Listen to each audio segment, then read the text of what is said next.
пулеметом нам свобода дорога. Через прорезь пулемета я ищу в степи врага. Анархия, мама, сынов своих любит. Анархия, мама, не продаст. Свинцовым дождем врага приголубит. Анархия, мама, за нас. Застрочу огнем кинжальным, как поближе подпущу. Ничего в бою не жаль мне, ни о чем я не прощу. Анархия, мама, сынов своих любит. Анархия, мама, не продаст. Свинцовым дождем врага приголубит. Анархия, мама, за нас. Только радуюсь убойной силе моего дружка. Видеть я могу спокойно только мертвого врага. Анархия, мама, сынов своих любит.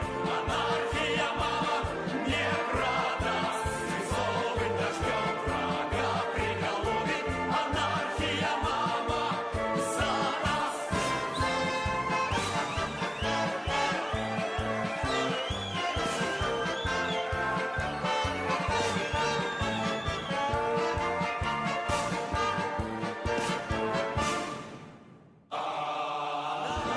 Анархия, мама, сынов своих любит.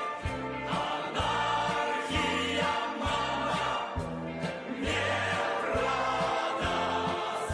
Свинцовым дождем врага приголубит.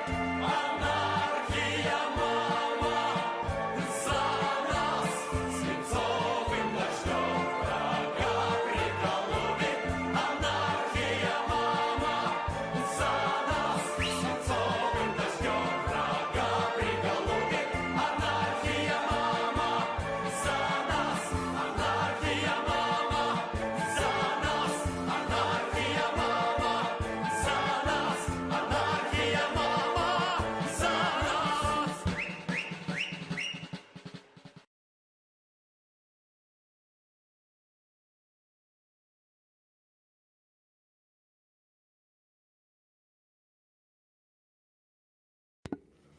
Hello and welcome to Bread Theory.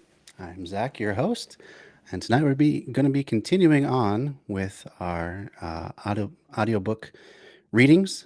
We are on What is Communist Anarchism, which has also been published under the ABC of Anarchism, and a few other titles. It was published several times under different titles, but it's all the same book, and it's basically just a basic primer to anarchism and its philosophies.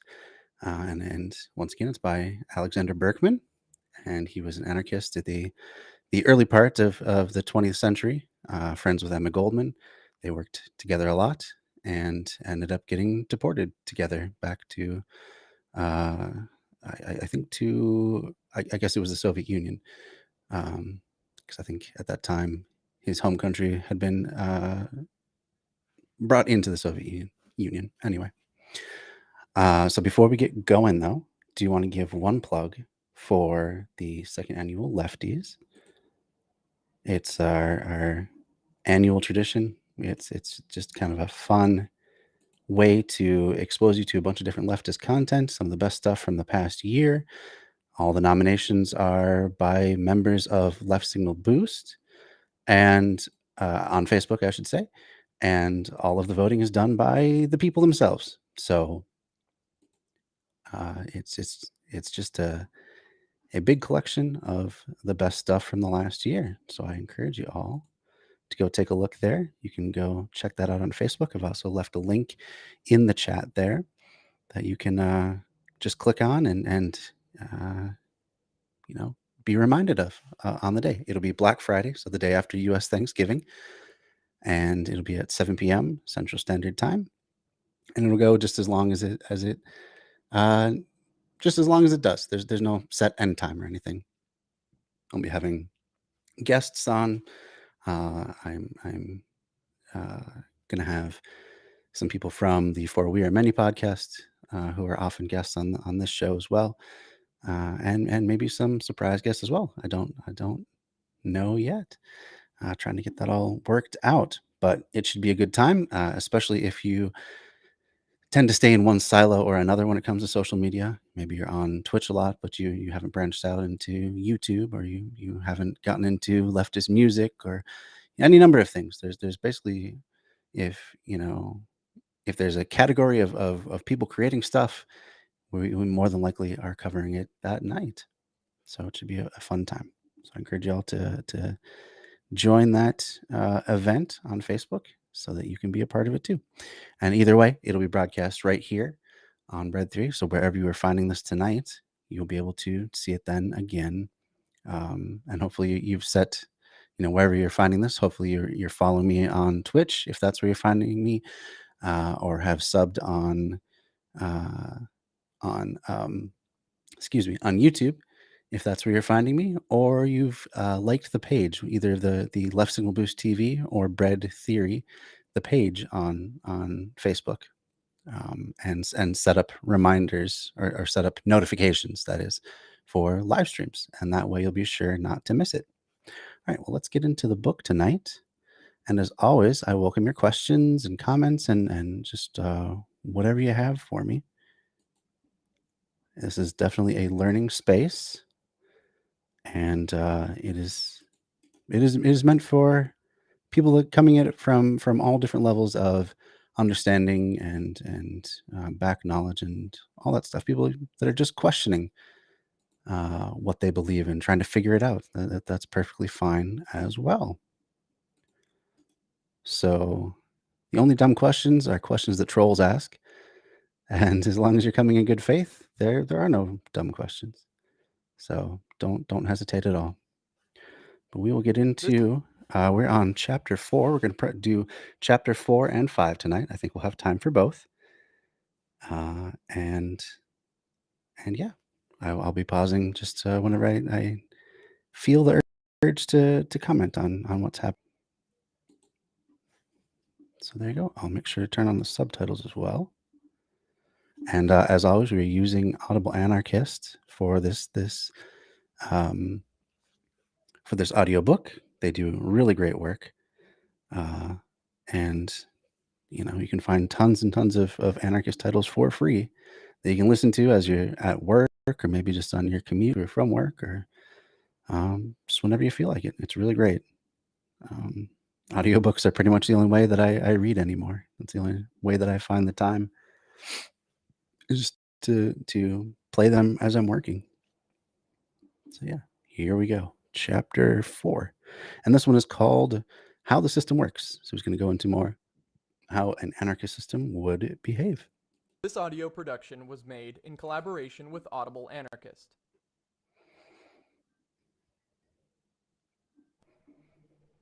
Chapter 4.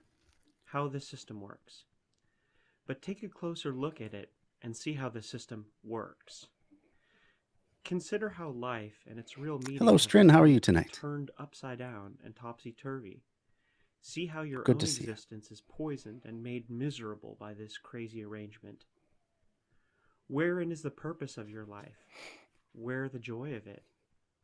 The earth is rich and beautiful. The bright sunshine should gladden your heart. Man's genius and labor have conquered the forces of nature and harnessed the lightning and the air to the service of humanity. Science and invention, human industry and toil have produced untold wealth. I'm doing pretty well myself. Just tired after a long day of work. And just it was my birthday this week, so it's been pretty busy in the evenings. Went out for dinner a couple nights in a row. First with my wife, went to one of my favorite diners in Minneapolis. And then last night we went to a really cool vegan place with my parents, who are both vegan. And that was really great. So yeah, it's been a busy week, but it's been good so far. So you're about to put the kids to sleep. Oh yeah, that's fine. I'm always happy to have you contribute what you can. Oh well, happy birthday to you as well, Strin. Glad to hear it. 11/11. Ooh, that's like That's one of those lucky birthdays, huh? Mine is the 16th. So cool though. Happy birthday to you. Oh, vegan too. Nice. Yeah, they had some really great food. I had a jackfruit Cuban sandwich, and it was amazing. You could definitely tell that it was not real meat, but it was still really tasty. And I'll just hit, yeah, you know what? I just turned 39, so wow, very similar indeed. Um, but yeah, that it was a really good place and had some really cool paintings on the walls and stuff. They're very into like uh, maybe not overtly leftist activism, but definitely social justice sort of stuff. So they had a bunch of those murals all over the wall and all over the backyard of the little restaurant too. So it was cool, very cool. I don't think I'd actually eaten there before, so it was nice. Yeah, I love Cubans too, but pork is one meat that I don't eat. It's just something about pigs that are just uh, too close to humans, really. You know, and I don't mean that in a bad way. I mean in a way that they're very intelligent and social, and it just yeah, it feels weird to me to eat those meats. And in general, I don't eat a whole lot of meat myself. I just try to avoid factory farming altogether if I can. Yeah, I'm not perfect in that. You know, if there's egg in things, I'm not gonna reject it usually, but you know, I do my best to at least try and not support that stuff as much as possible. Um, I do still eat like seafood on occasion because I figure that wild caught stuff is is better for the animal anyway. At least you know, at least they get to live their life in the wild and free as long as possible. And instead of one predator getting them, it's humans. So yeah, occasionally eat dairy products, but haven't done meat in about a year. Well, yeah, congrats to you. That's a difficult lifestyle. For a while, I was trying to do like 6 days of the week being vegan, and just have one day where I could just eat whatever I felt like, and that worked really well for me actually. I didn't feel that I had those cravings so much during the week, and then I had something to look forward to on the weekend where I could just relax and not worry as much. And in the process, I lost a lot of weight. That's probably the slimmest I had been in a number of years, probably since I was in AmeriCorps, way back when, like 2002. Um, so it was really good for me, but you know, fell off the wagon and back to eating animal products more often now, unfortunately. But maybe someday I'll muster the willpower again to get back into that habit. But anyway, let's move on in the story because we just started. We've bridged the shoreless seas. The steam engine has annihilated distance. The electric spark and gasoline motor have unfettered man from Earth and chained even the atmosphere to do his bidding. We have triumphed over space and the farthest corners of the globe. We have been brought closer together. The human voice now circles the hemispheres, and through the azure there dart fleet messengers carrying man's greeting to all the peoples of the world. Yet the people groan under heavy burdens, and there is no joy in their hearts. Their lives are full of misery, their souls cold with want and need. Poverty and crime fill every land. Thousands are a prey to disease and insanity. War slaughters millions and brings to the living tyranny and oppression. Why all this misery and murder in a world so rich and beautiful? Why all the pain and Good question. sorrow upon an earth so full of nature's bounty and sunshine? It's God's will, says the church. People are bad, Mhm. says the lawmaker. It must be so, the fool says. Is it true? Must it really be so? You and I, and each of us, we all want to live. We have but one life, and we want to make the best of it. Rightly so. We want some joy and some sunshine while we live. What will happen to us when we are dead, we don't know. No one knows. The chances are that once dead, we'll stay dead. But whether or not, while we live, our whole being hungers for joy and laughter, for sunshine and happiness. Nature has made us that way, made you and me and millions of others like us, to long for life and joy. Is it right and just that we should be deprived of it and forever remain slaves of a handful of men who lord it over us and over life? Can it be God's will, as the Church tells you? But if there is a God, he must be just. Would he permit us to be cheated and despoiled of life and its joys? If there is a God, he must be our Father, and all men his children. Would a good father let some of his children go hungry and miserable, while others have so much they don't know what to do with it? Would he suffer thousands, even millions of his children to be killed and slaughtered just for the glory of some king or the profit of some capitalist? Would he sanction injustice, outrage, and murder? No, my friend, you cannot believe that of a good father, of a just God. If people tell you that God wants such things, they just lie to you. Okay. Well, that was quite the poetic opening to this chapter. I really appreciated that a lot. He's talking about how beautiful this world is when you look at the just the beauty of nature and of other human beings and all this stuff. And it's the age old philosophical question of why is there evil then in the world? What is this being allowed by a supposedly just and loving God? Is this just human nature? That's that's what the right would like you to think. The purveyors of capitalism and especially fascism would just like you to believe that humans are inherently evil. It's very much like that Joker mentality that we all wear this mask, and that deep beneath it, all of us are basically psychopaths, just putting on niceties for one another. But the truth is that people are evil and have evil thoughts and desires and selfishness and all this stuff. And he's saying, I mean, is that really so? Uh, are we just destined to continue on exploiting one another, hurting one another, and living in misery? And he's coming to the conclusion that if there is a God and it is a just God, that it would not permit this, that the God would not permit this sort of thing to happen. And um, I like the way that he's kind of phrasing this. He's been doing this through the chapters where he takes kind of it's almost a Socratic sort of a method where he asks a lot of questions and then just kind of tries to nudge you towards the answer that he's going for. It's a very effective way of getting people's minds just sort of turning, especially if they're not ready to absorb whatever message you're trying to give them. So I appreciate that a lot. Yeah, let's hear more about why there is bad things in the world. This line of questioning. Maybe you say God is good, but it is the people who are bad, and Mm, that is why things are so wrong in the world. But if people are bad, who made them so? Surely you don't believe that God made people bad, because in that case, he himself would be responsible for it.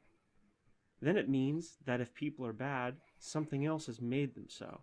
mhm, That may well be. Let us look into it. Let us see how people are, what they are, and how they live. Let us see how you live. From your earliest childhood, it has been drilled into you that you must become successful, must make money. Money means comfort, security, power. It does not matter who you are. You are valued by what you are worth, by the size of your bank account. mhm. So you have been taught, and everyone else has been taught.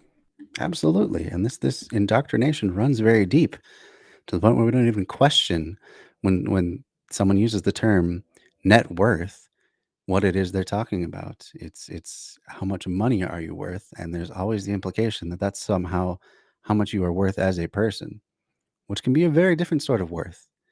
You can be worth, y- you know, uh, untold sums. You could be priceless to certain people in your life.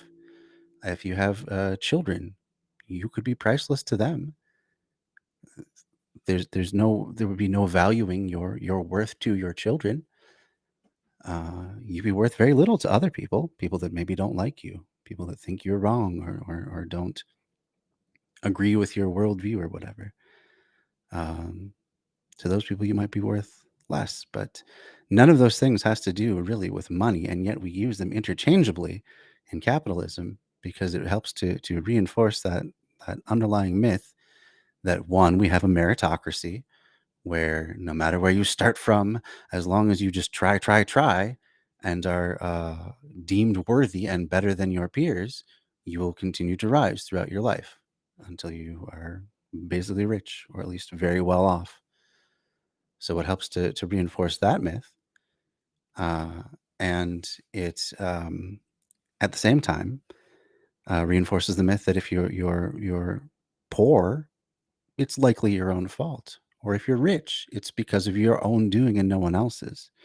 It very much individualizes the outcomes of people's lives to the point where, uh, you know, ideas of systemic inequality are just, they don't compute with people once they've swallowed this indoctrination long enough. I mean, you see that, especially like conservatives, you'll see people like Ben Shapiro who just cannot fathom the idea of some sort of system being unequal. He always throws out the line, show me a law, that says that it has to be different for, black and white people, or whatever, or there has to be this different outcome for this different people, or all of these sorts of things.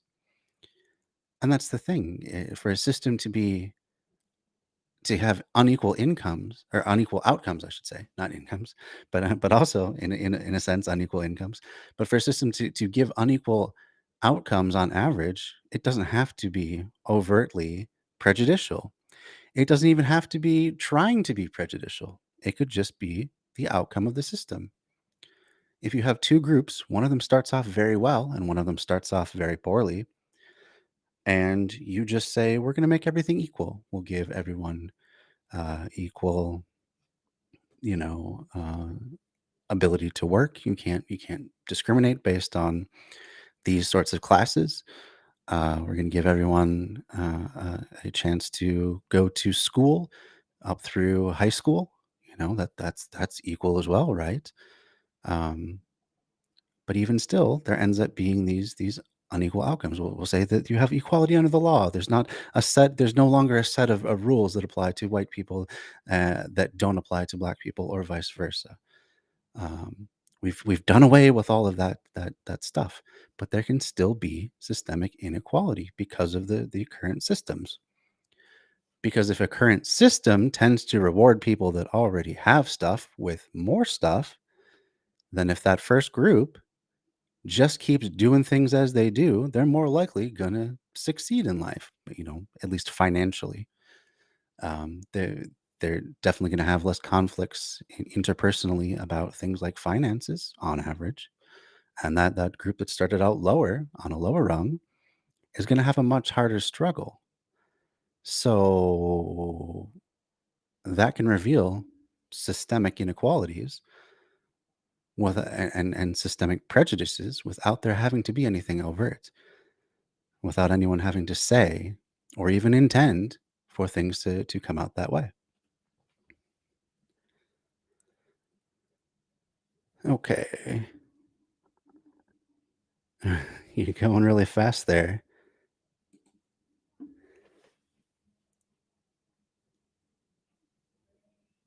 Okay, that's an interesting quote that you've brought up, Chatter. The left from 40 years ago says, if everyone had student loans, things would be equal. That is somehow what the left said 40 years ago. I'd like to see where that quote comes from, because that's not the case. That's not the case. It's much more than any one thing. It's much more than education. Yeah, okay. It's what the left said 40 years ago. Do you got a quote from an actual person saying that, or anything? Or are you just like saying stuff? Like, who is this left you're talking about anyway? Is it just the Democrats? Because that's not really the left either. It's the case. Cool. I mean, you're good at saying stuff, I guess, but it was a huge talking point on the left 40 years ago. And that if everyone went to college, we'd all be super educated and super wealthy and successful. Well, okay. I don't know who was saying that, but that's not the case. It can't be the case in capitalism. For capitalism to function, you have to have people that are employees and people that are employers, right? That's the fundamental relationship. You can't make a lot of money unless you have employees of some kind. So for that to be the case, some people have to end up being your employees. So even if everyone had doctorates, some people still have to flip burgers and haul trash and do other jobs that are not paid as well. Have to do caretaking work, a lot of caretaking work out there, education. These sorts of things still have to be done. So it's still going to end up with systemic inequality, even if that were not along racial lines, but it has. Okay. This is going to be the quality of the discourse here. Okay. Do some of the amount of research. Okay. Well, I'm not going to do your research for you, though. I mean, you make a claim, you don't back it up with anything, and then you just say, "Do my research." Okay. I'll get back to you on that. But for now, I guess we're just gonna have to leave it there.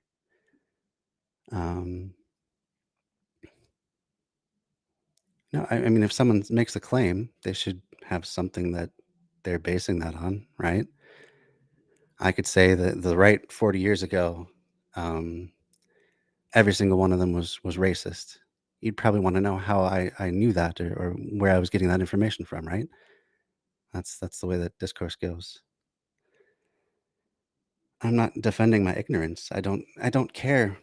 Even if let's say that you're right and the left 40 years ago said that, I don't care. I'm not saying that. That's not how we get better outcomes for people.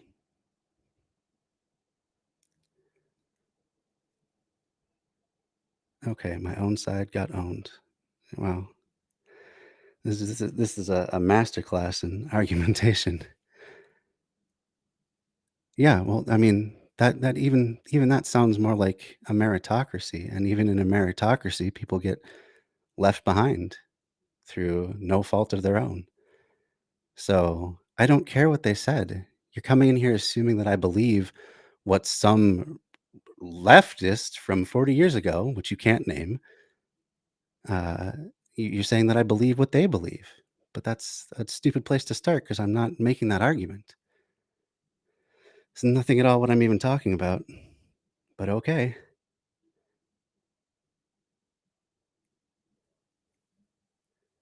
Oh, yeah, I know what a meritocracy is. It means that the people that are the best at something get rewarded for it, right? That means the people that through no fault of their own just aren't as good at things that are in demand, say, being a doctor or a lawyer or whatever, end up getting left behind through through no fault of their own. So, I mean, it still leaves people behind. I know what a meritocracy is. Yep. Yeah, you're awarded based on your merit, your skill, your input. Sure. That's cool. Yeah. Hey, Thrall, how are you tonight?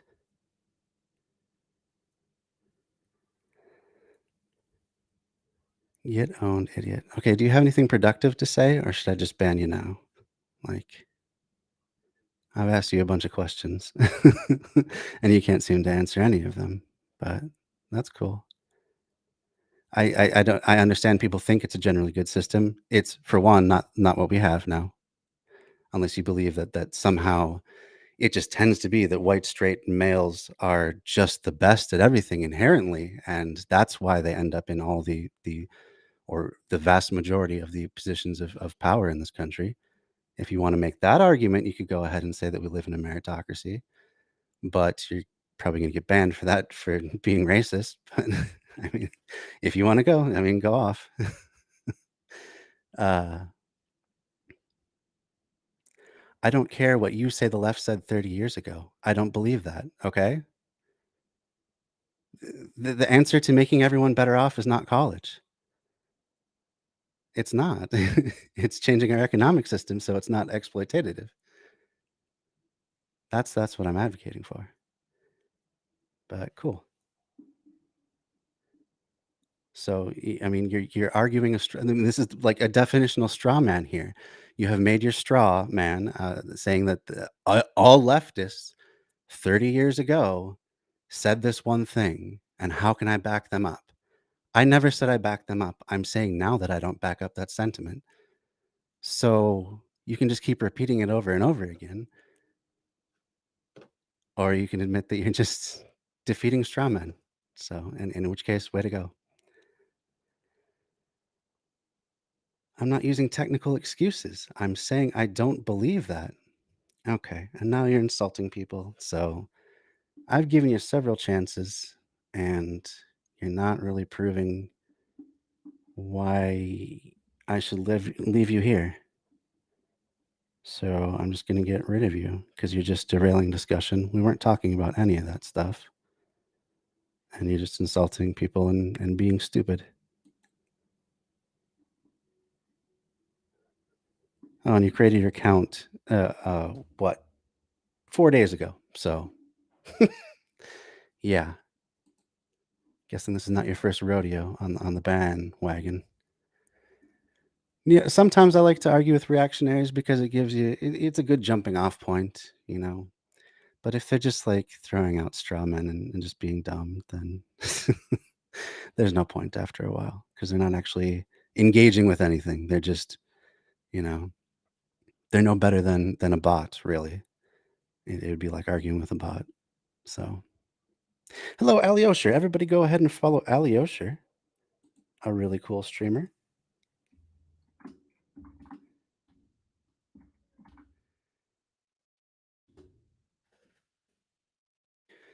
Yeah, I'm guessing they're banned in.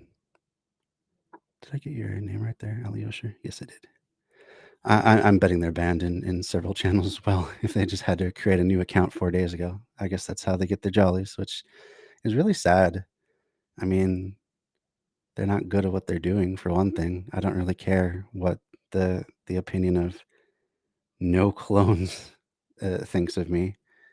Who's pulling out vague straw men from supposedly 30 years ago. But whatever. Let's continue on in the book. Can you wonder that everyone's life has been a chase for money, for the dollar, and your whole existence has been turned into a struggle for possession, for wealth? The money hunger grows on what it feeds. The poor man struggles for a living, for a bit of comfort. The well-to-do man wants greater riches to give him security and protect him against the fear of tomorrow. And when he becomes a big banker, he must not relax his efforts. He must keep a sharp eye on his competitors for fear of losing the race to some other man. So everyone is compelled to take part in the wild chase. The hunger for possession gets every stronger hold of man. It becomes the most important part of life. Every thought is on money. All the energies are bent on getting rich. And presently the thirst for wealth becomes a mania, a madness that possesses those who have and those who have not. Thus life has lost its sole true meaning of joy and beauty. Existence has become unreasoning, wild dance around the golden calf, a mad worship of the god Mammon. In that dance and in that worship, man has sacrificed his finer qualities of heart and soul, kindness and justice, honor and manhood, compassion and sympathy with his fellow man. Each for himself, and the devil take the hindmost. That must perforce become the principle and urge of most people under such conditions. Is it any wonder that in this mad money chase are developed the worst traits of man? Greed, envy, hatred, and the basest passions? Man grows corrupt and evil. He becomes mean and unjust. He resorts to deceit, theft, and murder. Look closer about you and see how many wrongs and crimes are perpetrated in your city, in your country, in the world at large, for money, for prosperity, for possession. See how full the world is of poverty and misery. See thousands falling prey to disease and insanity, to folly and outrage, to suicide and murder, all because of inhuman and brutalizing conditions we live under. Truly has the wise man said that money... And I mean, so much of that, all of that is relevant today. Things are basically the same as they were 100 years ago. People are still chasing that almighty dollar. I really like his flair for words. He's definitely a lot more lively than than a lot of the theory that we've read on this channel, in fact. And I like that about him. I think he makes a good argument that way. Um, yeah, I mean, he says that this pits us against each other. All this pursuit of money, it's never enough. You definitely see that even with the wealthiest individuals. There's no net worth that would ever be satisfying to any of them. It leads to terrible conditions for people, that leads them to harm themselves. That still is the case.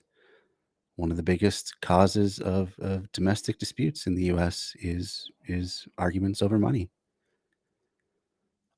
Imagine how much crime we could just do away with by giving everyone a platform for them to just stand up on, and never have to worry about that again, never have to struggle to just make it, just survive. We could create a much better world. And that doesn't mean that we just redistribute absolutely everything. That doesn't necessarily have to come to pass, but it should mean that we give people just just the basics, to survive and be a person who is capable of self-actualization. So, things like just food, shelter, healthcare, transportation, communication, these sorts of really basic things that can get in the way of people's happiness and pursuits and freedom, really. He had mentioned earlier in this chapter how he's for freedom. I believe that was in this chapter. I could be thinking of something else, but it definitely is the pursuit of freedom for the most people. Just giving people a basis to stand on as human beings for no other reason, no other justification than they are humans who deserve a chance like everyone else. And it's hard to say that everyone has an equal chance if you're spending your entire time just struggling to live, worrying about your physical safety. If you're worrying about, people in your neighborhood who might come and harm you for whatever reason, it's hard to concentrate on, oh, what would I like to do if I could have any career that I want? Maybe I should take up painting. Maybe I'd like to learn how to fix cars more. Uh, these things you may just not have the chance to even think about if you're just thinking about basic survival stuff, basic safety needs. Uh, if you're having to cobble together 2 or 3 or 4 part-time jobs, because no one will give you completely full-time hours. They'll bring you up to that line for sure, but you'll get like 35 hours here, 20 hours there, maybe 10 hours in another place. You have to hope they can all stitch together in a way that you're not gonna upset one boss over the other boss. And if you're living this sort of life, then yeah, you don't really have a lot of freedom to do much else.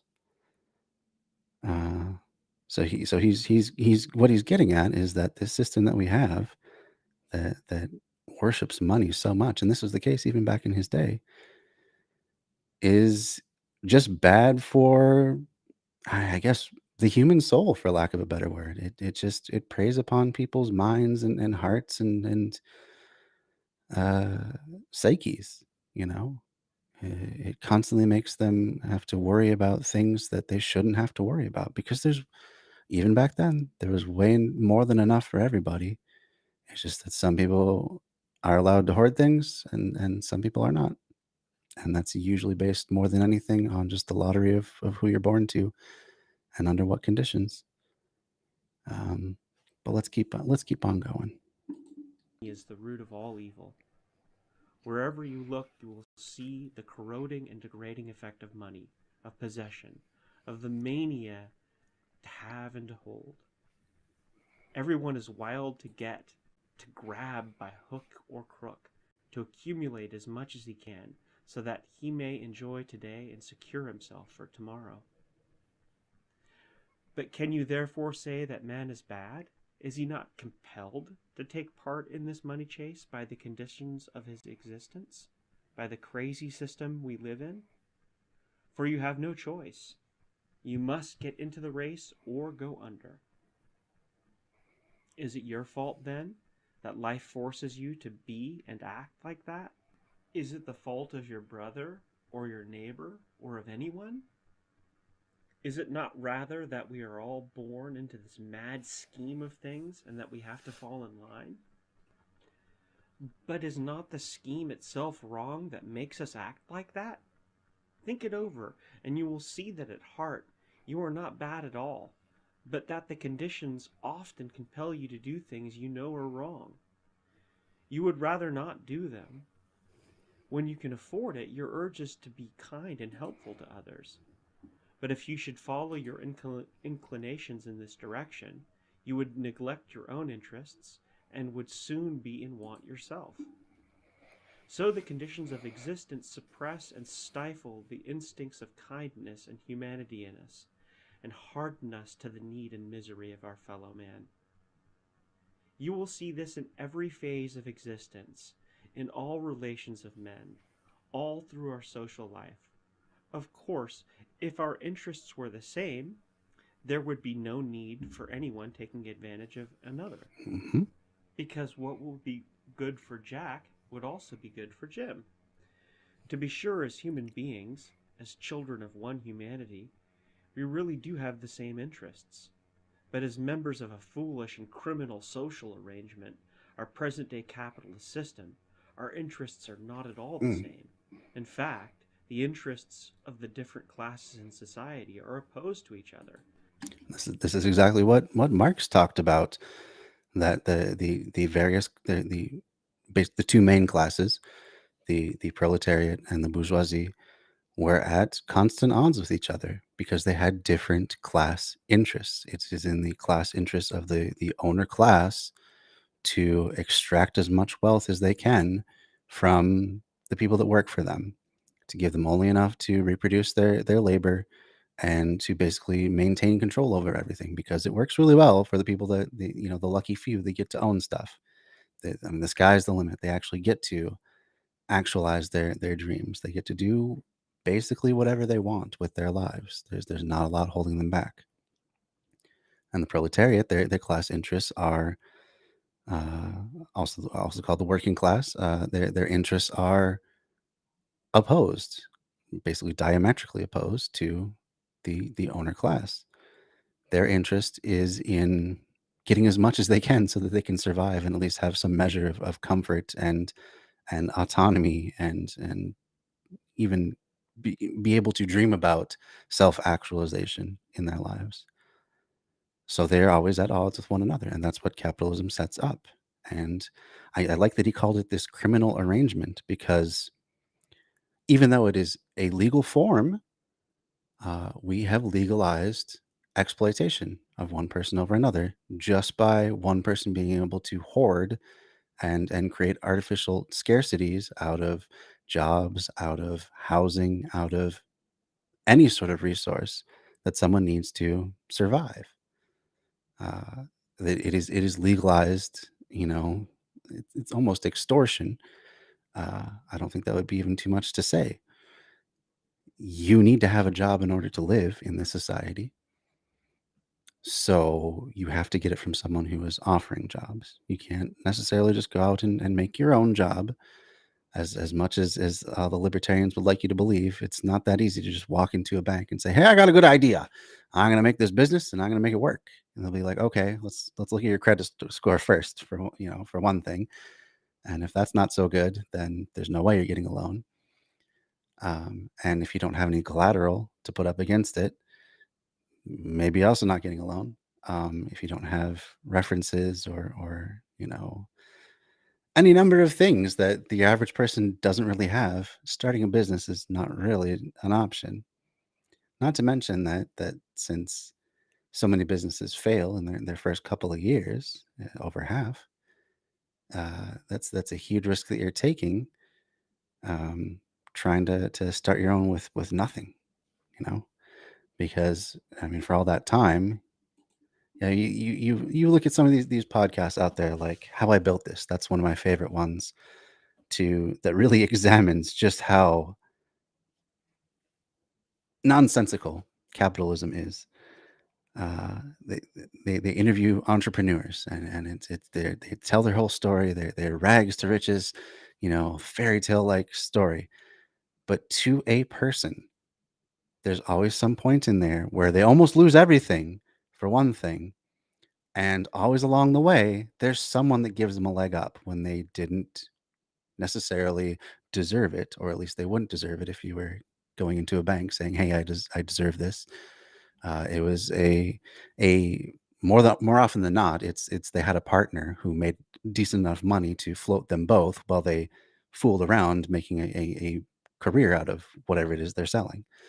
Uh, and if it wasn't that, it was they got an investor to give them the money. They got the money from somewhere else. There was no. I've listened to quite a few episodes of How I Built This. I've never heard anyone say, "Well, I just saved up a bunch of money from working, and and then I just started a business." Because when you think of like the self-made millionaire or billionaire, as if such a thing could be possible, you think of someone just like starting out with maybe flowers that they gather from the field, and they go and sell it in the marketplace, and eventually they have their own flower cart, and from there they parlay it into a shop, which they turn into a franchise arrangement of shops across the city, and then they start getting into the wholesale business, and on and on until they have the flower empire, and that's how they've built their entire life. That's what you picture. That's what comes to mind when you talk about these self-made people, but it never happens that way. It never happens that way. Somewhere along the line, somebody floated them when they were in trouble, or someone took a chance on them when they didn't really have any good reason to show that they should have anyone take a chance on whatever idea it was. Somewhere they got the money from somebody else. So, so yeah, and that's the system that we have, and how ridiculous it is that the people that make it, the people that really like this system, and then go to bat for it later on once they finally have their own, business empire. Even they just barely make it most of the time. It just, I mean, it doesn't make sense if you're thinking of a system that is efficient, and all the good ideas rise to the top. Well, I mean that sounds like the exact opposite way to do things. If all the best ideas were to naturally rise to the top, we'd be taking chances on a whole lot of stuff, and a whole lot of it wouldn't be working out. It'd be much closer to like the scientific process. You know, in science, you start with that's strange. And you say, well, let me come up with a hypothesis for it. And I'll try that. And most of the time it fails. And then you try something else and it fails. You could fail your entire career until maybe, just maybe, you come with a breakthrough and you find something that works. And that's how science is advanced. That's not how capitalism is advanced. It's very just kind of arbitrary, based on who you know, and where you start from, and what resources you have at your disposal. It's not at all about just trying a whole bunch of stuff and seeing what works, despite popular belief. Um, but I feel like I'm getting a little bit off on a tangent now, so let's rein it back in and continue with the book. They are inimical and antagonistic, as I have pointed out in preceding chapters. That is why you see men taking advantage of other men when they can profit by it, when their interests dictate it. In business, in commerce, in the relations between employer and employee, everywhere you will find this principle at work. Everyone is trying to get ahead of their fellow. Competition becomes the soul of capitalistic life. Beginning with a billionaire banker, the great manufacturer, and lord of industry, all through the social and financial scale, down to the last worker in the factory. For even the workers are compelled to compete with each other for better jobs and better pay. In this way, our whole life becomes a struggle of man against man, of class against class. In that struggle, every method is used to achieve success, to down your competitor, to raise yourself above him by every means possible. It is clear that in such conditions will develop and cultivate the worst qualities of man. It is just as clear that the law will protect those who have power and influence, the rich and the wealthy, however they get the riches. The poor man must inevitably get the worst of it under such circumstances. He will try to do the same as the rich man does, but as he has not the same opportunity to advance his interests under protection of the law, he will often attempt it outside of the law and will fall into its meshes. Though he did nothing more than the rich man took advantage of someone, cheated someone, he did it illegally, and you call him a criminal. There we go. And that is a really important concept. We talked about this under State and Revolution, how we live under a capitalist state. That's a state where all the apparatus is set up around protecting the interests of those who have private property. And it has been from the inception. The inception of the United States started with only white landowning men being able to vote. It also started with certain races of people uh, being able to be chattel slavery. So to all those that harken back to the founders, that if you know anything about the founders, that's a really strange sort of bunch of figures to champion as somehow paragons that we should be looking to emulate in this day and age. But regardless, from the beginning, the people that the law was set up to help were the people that already had the stuff. It was not the working man. It was not labor of any kind. The labor that has always been the most valuable in this country, in the entire West, basically, is intellectual labor, uh, more so than anything. So just, I own this because I have a piece of paper that is an intellectual construct that says that I own this piece of property or machinery or whatever. So therefore, anything that happens with this piece of property or machinery, because I have gone to the trouble of setting all this stuff up, uh, not through my own labor, of course, not through my own physical labor, but through my own mental effort of organizing and delegating, because I have done that stuff. That is what carries the weight. It doesn't matter if my factory would not make a single widget if it didn't have the physical efforts of the workers, because I own the machines and I own the property and on and on and on. I own the business. I get to decide how that profit, how that value that comes back when we sell those widgets, I decide where that goes, because my labor is important and physical labor is not. And the idea has always been that somehow physical labor is interchangeable, but mental labor, the ability to organize and direct and that sort of thing, that's special somehow. Not anyone can do it. Um, and of course, the people that love these sorts of arguments the most are the ones that are already in the position to own and run things. So no wonder they think that they're the best at this stuff. They've been training their whole life. They've gone to the best schools to do it, or they've had the mentorship of people that have come before them to be able to do it. So yeah, of course they're going to think that their particular effort is the most important.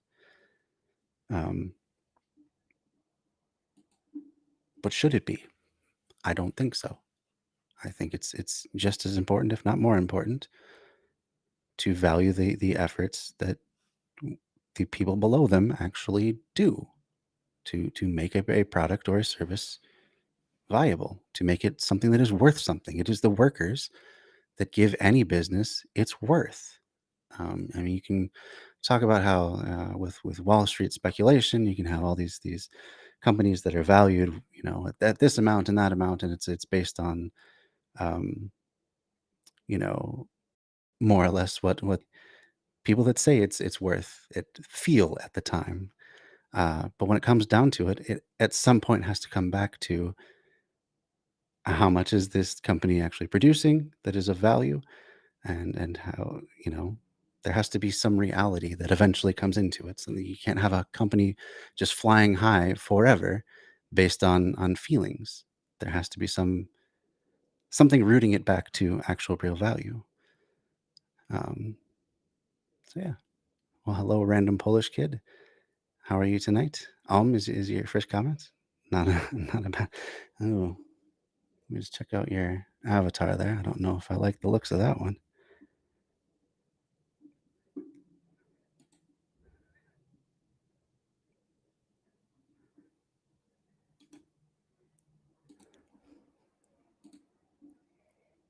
What is that face that you have? That wouldn't happen to be a Nazi face as your profile, would it? Because we're probably not going to get along if that's the case. I'm just thinking. Been a good night for troll. Oh, I mean, good night is a relative word. It's been a night for trolls, that's for sure. So anyway, I mean, if it is in fact a Nazi face, you might as well save us the trouble and just tell us. Because I mean, if I can figure it out otherwise, it's not the kind of stuff I want to be having in my stream at all. For some reason, I cannot look at this very well on the fly. Anyway, General Paulus. Let's look up that person. Oh boy.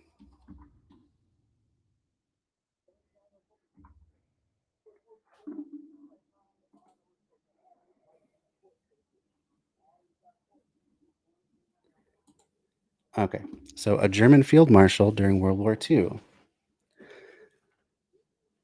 aka a Nazi. uh, I don't like that. Why is that your profile? I don't know. I guess yeah, led the attack on Stalingrad for the Nazis. Okay. I'm guessing you're not going to fit in here. Sorry to say. I hate to do this so preemptively, but yeah. No Nazis. That's just the basic rule here. Oy. Anyway, let's move on to the book. Look at that poor boy, for instance, on the street corner there. He is ragged, pale, and half starved. He sees another boy, the son of wealthy parents, and that boy wears nice clothes. He is well fed. He does not even deign to play with the poor kid. The ragged boy is angry at him. He resents and hates the rich boy, and everywhere the poor boy goes, he experiences the same thing. He is ignored and scorned, often kicked about. He feels people don't think him as good as the rich boy, to whom everyone is respectful and attentive. The poor boy gets embittered, and when he grows up he sees the same thing. The rich are admired and respected, the poor are kicked about and looked down upon. So the poor boy gets to hate his poverty. He thinks how he might become rich, get money, and he tries to get it in any way by taking advantage of others, as others have always taken advantage of him, by cheating and lying, and by sometimes even committing crime. Mm-hmm. Then you might say he is bad. But don't you see what made him bad? Uh-huh. So here we have the basic truth that a lot of conservatives, especially, but even liberals in the U.S., the so-called liberals, do not seem to grasp that the main thing that causes crime, even violent crime, tends to be a lack of opportunity to secure yourself a decent life. People tend to be pushed into crime rather than have something inherently wrong with them that makes them want to commit crime. I mean, even just from a purely pragmatic point of view, if you're coming into a life of crime, you're going to have to look over your shoulder all the time. You know that you're on the wrong side of the law, that if you get caught, there could be big consequences. Nobody wants to go to prison. Uh, it is not a good place, especially in the US. So, just from a risk reward sort of a scenario, you would think that, I mean, think about what would push you into a life of crime, you in the audience. What would it take to push you into a life of crime? It would probably have to be something pretty dramatic, like, having really failing schools in your district so that you have no real chance of getting a decent education. It could be not any sort of economic opportunity around you. Maybe some, minimum wage sorts of jobs, some really crappy work that destroys your body or your dignity or what have you, and that you don't even make enough to survive on. You would think that for the average person, it would take some really bad circumstances to make them want to turn to a life of crime. And I would say that there's a lot of evidence for that.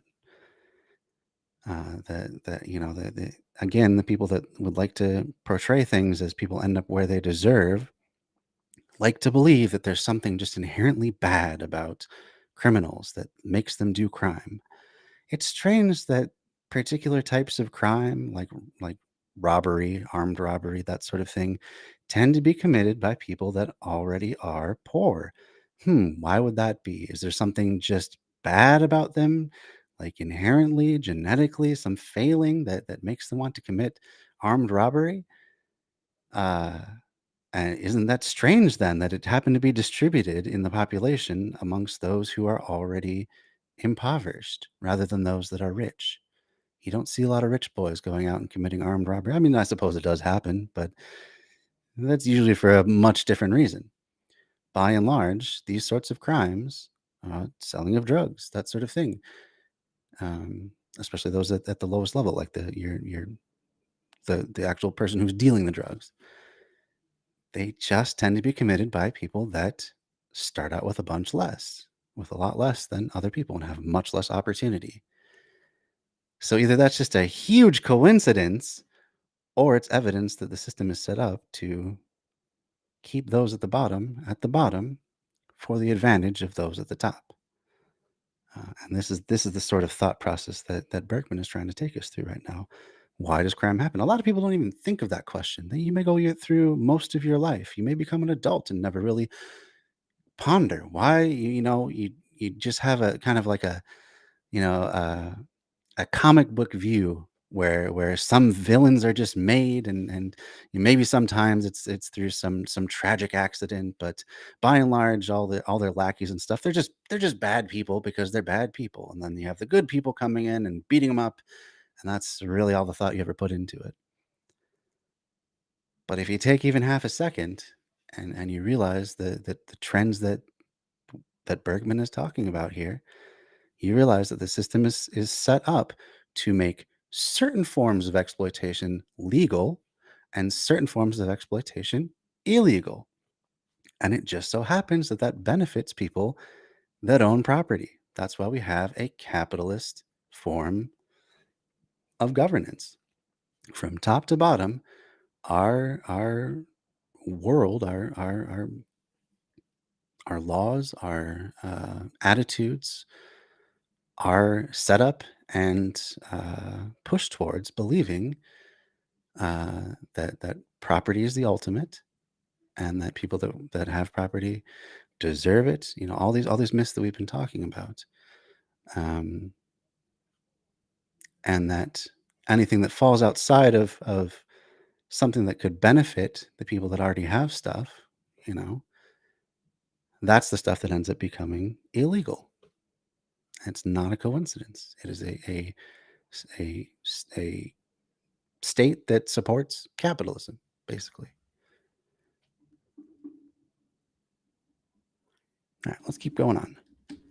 Don't you see the conditions of his whole life have made him what he is? And don't you see that the system which keeps such conditions is a greater criminal than the petty thief? The law will step in and punish him, but it is not the same law that permits those bad conditions to exist and uphold the system that makes criminals. Think it over and see if it is not the law itself. the government, which really creates crime by compelling people to live in conditions that make them bad. See how law and government uphold and protect the biggest crime of all, the mother of all crimes, the capitalistic wage system, and then proceeds to punish the poor criminal. Consider, does it make any difference whether you do wrong protected by law or whether you do it unlawfully? The thing is the same, and the effects are the same, worse even. Legal wrongdoing is the greater evil because it causes more misery and injustice than illegal wrong. Lawful crime goes on all the time. It is not punishable, and it is made easy, while unlawful crime is not so frequent and is more limited in its scope and effect. Who causes more misery? The rich manufacturer reducing the wages of thousands of workers to swell his profits, or the jobless man stealing something to keep from starving? Who commits the greater wrong? The wife of the industrial magnate spending thousands of dollars on a silver collar for her lapdog, or the underpaid girl in the magnate's department store, unable to withstand the temptation of appropriating some trinket? So here he's kind of getting at one of the cultural underpinnings of the capitalist system. This idea that again we have to individualize everything, make everything about individual choices, to the point, I'm sorry, and along with that, we can't really question the choices of people with a lot of money, how they spend their money. Now we can question all day and night, oh, I see you're on food support. Well, you don't deserve to spend your money on any sort of thing that I deem as a luxury food good. You deserve to just eat gruel, basically. We can have all the condemnation and the judgment for people that don't have a lot of money. We can chastise them for how they spend their money. Even just the cliches about millennials, how we're all poor because we eat avocado toast. I even heard that recycled again one time, fairly recently. Some video I watched recently. There was some guy trying to stir up intergenerational rifts by chastising millennials for eating avocado toast. Like, really, I mean, most of us are. I mean, I'm almost 40, and I'm on the leading edge of millennials. I have a stable job. I don't eat avocado toast. I thought that cliche had died quite some time ago, but here we are.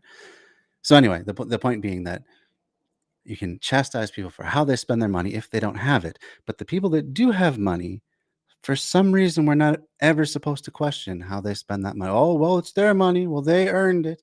There's this notion that somehow, if you're an owner, you've earned your money. If you're a worker, you haven't.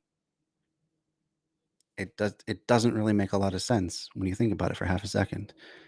Um, but these choices that these rich people make, they do affect people, and I don't like as much that he's making it again individual about how these individual heiresses to fortunes or whatever, or wives of industrialists, how they spend their money, because it's not really so much about the individual choices, even of rich people. It's a lot of fun to like make fun of Bezos and Elon Musk and all the penis measuring contests they have, sending their rockets out into space and whatnot. But when it comes down to it, that's not what really matters, because you could take away any one of them and it wouldn't really affect the rest of us all that much. You could redistribute all of any one of their fortunes, and it wouldn't make it wouldn't really have an impact on people. The Elon Musk has, or I'm sorry, Bezos has what, over $100 billion. So he could give a few dollars to every human on Earth, just a few. There's 7 billion people, so you know, we're talking about less than $20 that he could give to every person on Earth. So that doesn't matter. So his individual choices don't really matter as much. What matters is the system that enables him to even exist in the first place, that enables that level of exploitation to occur to the point where people can amass so much money that, you know, they can live whatever sort of life they want. Well, all the people that have been the reason they've gotten that money are like, like take for example, his workers in his warehouses are having to pee in bottles and uh, beg to have time off to a break to go use the restroom or eat a lunch or whatever, are constantly stressed and harried. That's the problem. The system that rewards him immeasurably and then in essence punishes everyone that got him where he's at. That's the problem.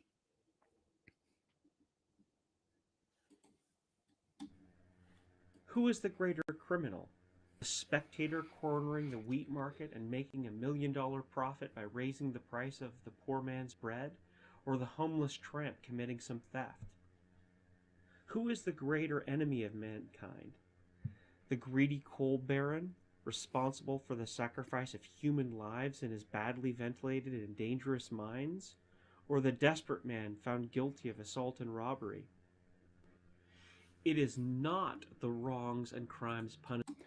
Okay, so again, he's making it way too individual about it, in my opinion. I think it would be a much stronger argument if he had used examples of entire industries and the impact they've had. Say, like, for a modern example, a power company in California that can allow its system to go into such disrepair that it literally causes the worst wildfires that have ever been seen in the state and the region. Is that a greater crime, or is it a greater crime when, say, a group of activists, some of them burn down some buildings that no one was in? That makes things a little bit more on the systems level. Um, doesn't make it so much about individual choices or individual people. It's much more about the cumulative impact of one industry or one movement or one group of people versus another. I think that would be much more of an effective argument. And really, what is the worst system? One that allows people to amass untold wealth at the expense of everyone else by exploitation, or one that uh, empowers people to never ever again have to worry about basic survival. Get everyone to a point where they can actually have some choice in their life. Which system would you prefer to have? I think that would be a little bit better, but Punishable by law that cause the minor greatest point. evil in the world. It is the lawful wrongs and unpunishable crimes, justified and protected by law and government, that fill the earth with misery and want, with strife and conflict, with class struggles, slaughter, and destruction. We hear much about crime and criminals, about burglary and robbery, about offenses against person and property. The columns of the daily press are filled with such reports. It is considered the news of the day. But do you hear much about the crimes of capitalistic industry and business? Do the papers tell you anything about the constant robbery and theft represented by low wages and high prices? Do they write much about the widespread misery caused by market speculation, by adulterating food, Here we go. by the This is a lot better. thousand and other one forms of fraud and extortion and usury on which business and trade thrive? Do they tell you of the wrong and evils, of the poverty, of the broken hearts and blasted hearths, of disease and premature death, of the depression and suicide that follow in constant and regular procession in the wake of the capitalist system? Do they tell you of the woe and worry of the thousands thrown out of work, no one caring whether they live or die? Do they tell you about the starvation wages paid to women and girls in our industries, pittances that directly compel many of them to prostitute their bodies to help eke out a living? Do they tell you of the army of unemployed that capitalism holds ready to take bread from your mouth when you go on strike for better pay?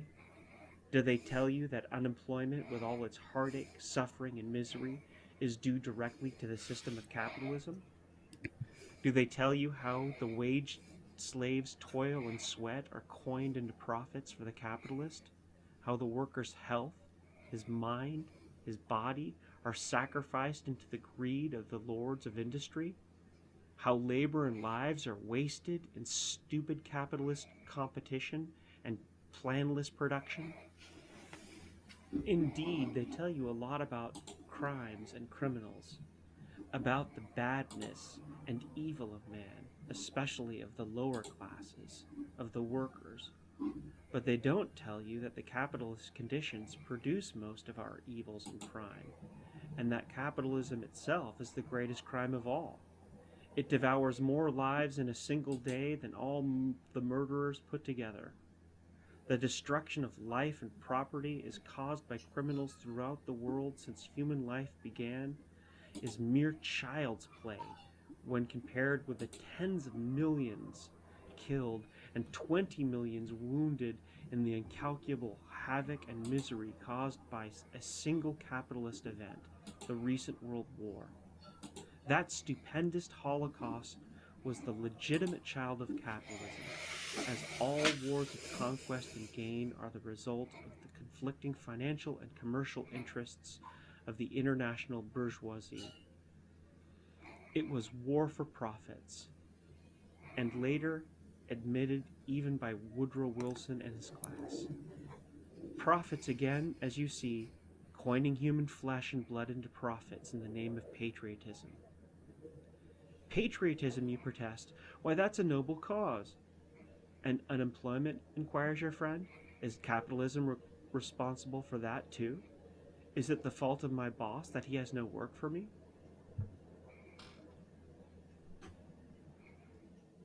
Okay. Oh, wow. This has been a production of Audible A Anarchist. bit abrupt. We'll move on to the next one now. So that was chapter 4. We'll get into chapter 5, unemployment. I wasn't really expecting it to end there, but yeah, that was a good chapter. I like his rhetorical style. This audio production was made in collaboration with Audible Anarchist.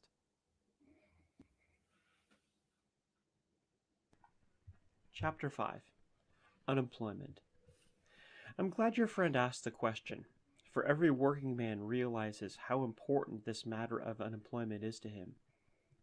You know what your life is when you are out of work, and when you do have a job. How the fear of losing it hangs over you. You are also aware of what a danger the standing army of unemployed is to you when you are out on strike for better conditions. You know that strikebreakers are enlisted from the unemployed, whom capitalism always keeps on hand to help break your strike. So how does capitalism keep the unemployed on hand, you ask? Simply by compelling you to work long hours and as hard as possible, Forgot the closed so as caption. to produce the greatest amount. All modern schemes of efficiency, the Taylor and other systems of economy and rationalization, only serve to squeeze greater profits out of the worker. It is economy in the interests of the employer only. But as concerns you, the worker, this economy spells the greatest expenditure of your effort and energy, a fatal waste of your vitality. It pays the employer to use up and exploit your strength and ability at the highest tension. True, it ruins your health and breaks down your nervous system and makes you prey to illness and disease.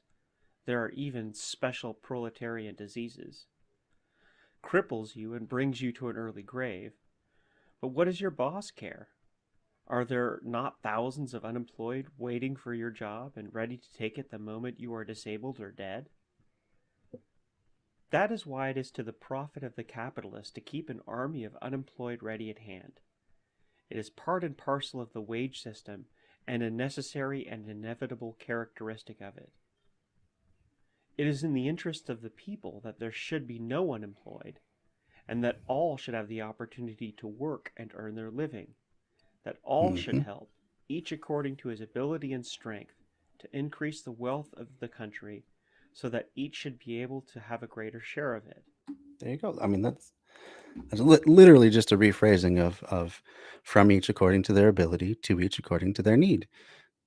So yeah, I'm finding a lot to like about this, the way that he's putting things together. but yeah, he had just mentioned that it would be in the workers' best interest if nobody was employed. Um, and I think there's two meanings to that. For one, if there was no more employer relationship, so we just got rid of the idea that some people get to have this special privileged class of being the owner and extracting value just through virtue of ownership. So that could take the form of a worker-owned cooperative where there's no just workers. Everyone is a worker and an owner. So everyone makes decisions for the cooperative democratically, based on how they vote about these things. Compensation, workplace environment, and conditions, uh, time off, scheduling, all these sorts of things made democratically. Um, so that's one way that it would be better if for the workers if no one was employed, because everyone would be, I mean, for better or worse, self-employed under that system. And there's other ways to configure it as well. But in another sense, the workers have the most leverage when workers are most scarce. And we definitely have been seeing this lately. When people were on unemployment recently, when a large chunk of the workforce was on unemployment, and they actually had the ability, maybe for the first time ever, to be choosier about what employment they chose to go back to. They didn't just have to take the first job that came along because, hey, rent's due in the next month and I really got to make rent, and all this stuff. They for once in their lives, for millions of people, actually had a choice about where to work and whether or not they were going to work, whether or not they're just going to take a rest for a while.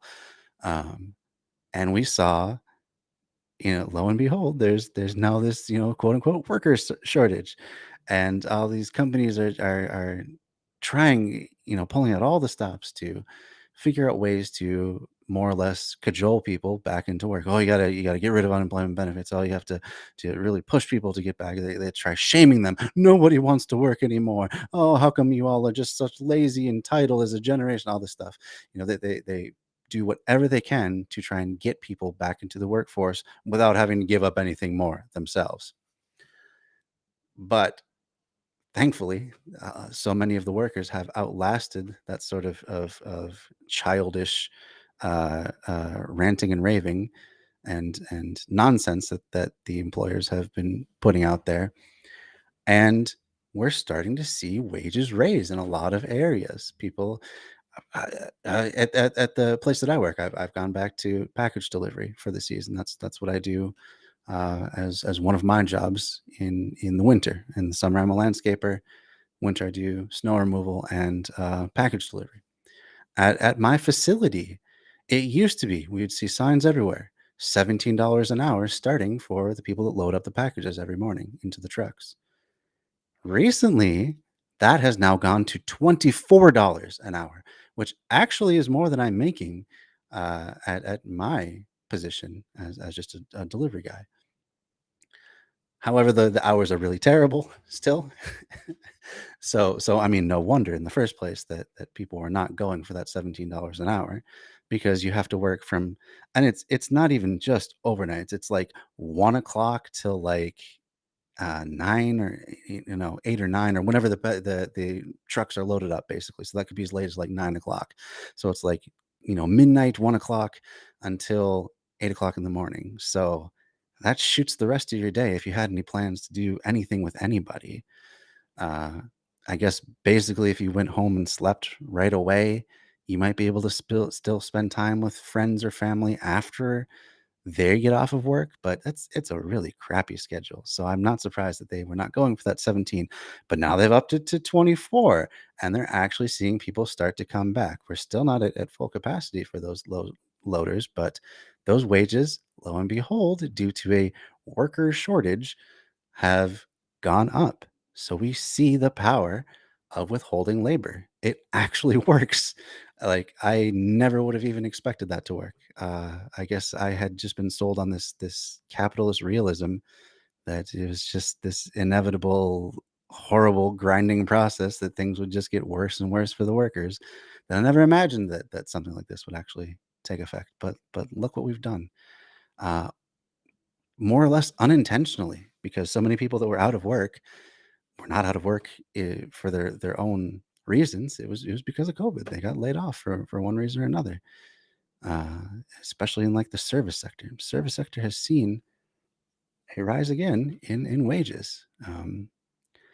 And you still see these places really trying to hold on to the idea that, if they just fool around and like, there's a Panera Bread near us, and uh, it's kind of hit or miss whether or not their drive-through is going to be open, because a lot of times they can't get the drive-through crew to they can't schedule enough people to be able to service a drive-through and they in-store stuff at the same time. So a lot of times you'll see the sign walking in, oh, sorry, the drive-through is closed, we didn't have enough workers and stuff like that. So there's still is greedy capitalists that are trying to hold out.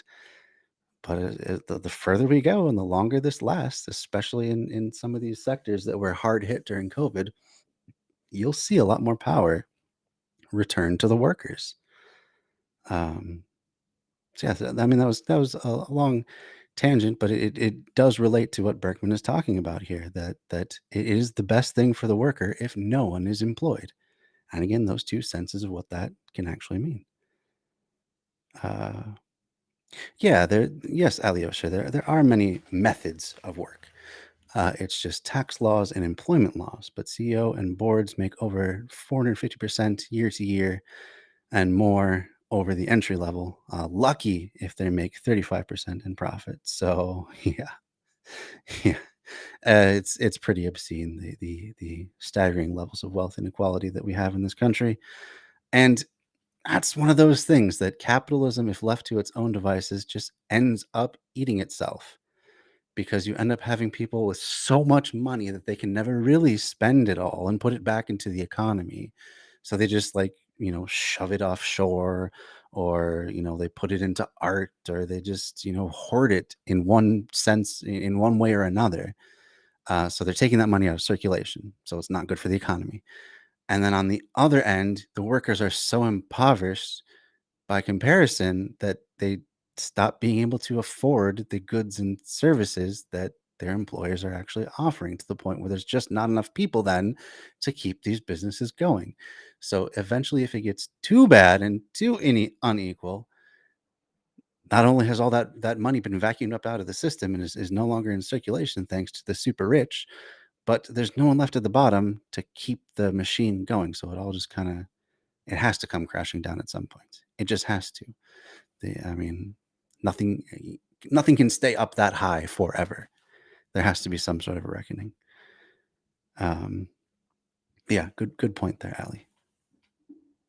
Let's continue on.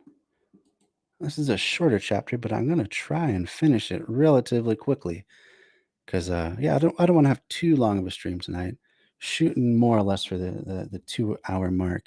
We're coming up on an hour and a half right now, so.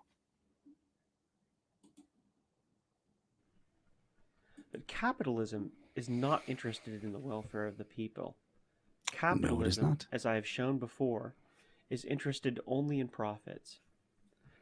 By employing less people and working them long hours, larger profits can be made by giving work to more people at shorter hours. That is why it is to the interest of your employer, for instance, to have 100 people work 10 hours daily rather than to employ 200 at 5 hours. He would need more room for 200 than for 100 persons, a larger factory, more tools and machinery, and so on. That is, he would require a greater investment of capital. A good point as well, Ali. All societies eventually crumble, whether or not it's from circumstances that they just couldn't adapt to, whether it's from conquest from some other society, or whether they just use up more resources than can keep than they can than they need, or use up more resources than they can sustain to keep the thing going. Uh, there's almost never one cause to the downfall of society. And sometimes, like, I mean, one group of people completely slaughters another group of people. That's pretty clear what the cause of the downfall of that society is. But other than that, when you're talking about especially large empires like the size of ours, or Rome, or the British Empire, or what have you, it's a bunch of small things over usually a long amount of time that when you look back and add up the totality of it, a lot of people can smugly say, "Oh, yes, I saw this coming," but when you're in it, it's not nearly as clear. But you're right, all societies end eventually. So, you know, there's a somewhat hopeful note there that no matter how big and powerful the US empire and the capitalism that it promotes gets, at some point it will come down. It will fail. Uh, it feels like we're getting to the point where there's at least going to need to be a great compromise again. And the New Deal was the last time that we had that reset. Maybe coincidentally, maybe just a feature of the system that had happened almost exactly 100 years ago.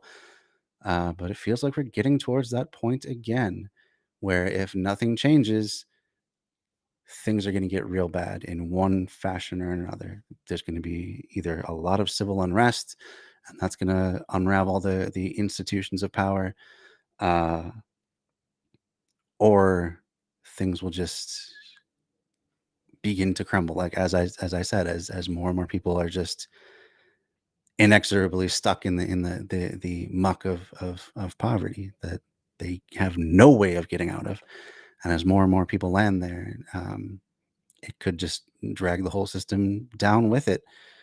Uh, unless there's some great compromise that sweeps in and puts a lot of people to work in decent jobs that they can provide for, and there's a lot of strengthening of unions. I mean, this is what the New Deal was all about. It was America had come to the point where they were either going to accept true socialism, which was being pushed on the one side, like actually get past capitalism as the form that we favor, or it was going to have to make a lot of concessions to labor and to the average person to the point where more or less everyone was pacified, right? So so maybe you didn't get to live out all of your dreams, but you could work at a factory, and because there were strong unions, uh, bolstered by government regulation, you could have a chance to provide for your entire family through that one income for the rest of your life. And for a lot of people, that's good enough. And I mean, there's nothing wrong with that sort of an idea, that no matter what job you do, you can provide for a family and have all the things that people tend to want to have. Support for your family, a little bit of leisure time, some actual choice in your life about what you do, these sorts of things. And so that's what the New Deal did, was they put a lot of people to work through government programs and strengthened the unions. And that was the big compromise.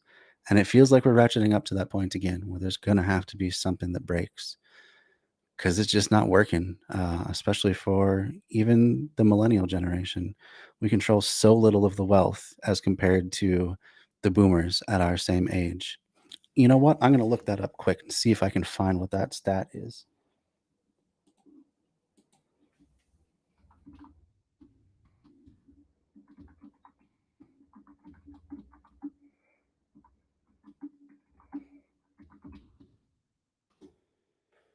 Oh, it should be by generation. There we go.